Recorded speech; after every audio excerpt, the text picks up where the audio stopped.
திருநெல்வேலியிலேருந்து UP வந்ததுக்கப்புறமா market போன video தான் இது. ஆனால் அப்லோட் பண்ணுறதுக்கே எனக்கு இத்தனை நாள் ஆயிடுச்சு பார்த்துக்கோங்க. சரி மார்க்கெட்டுக்குள்ளே போகலாமா அப்படின்ட்டு நேராக கடையில் எல்லா கடையும் போய் நான் பார்ப்பேன்.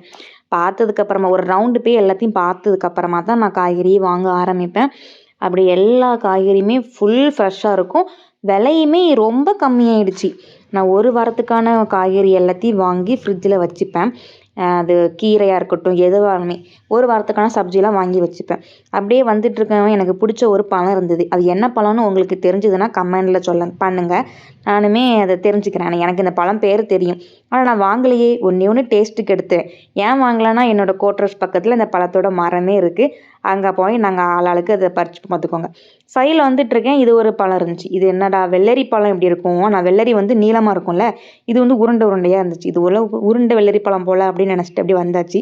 மீன் அப்படின்ட்டு எல்லாத்தையும் வாங்கி பேக் பண்ணி வண்டியில் எடுத்து வந்ததுக்கப்புறமா அதை வாஷ் பண்ணி ஃப்ரிட்ஜில் வச்சு தூங்குறதுக்கே மணி 10 மணி ஆயிடுச்சு. Bye guys.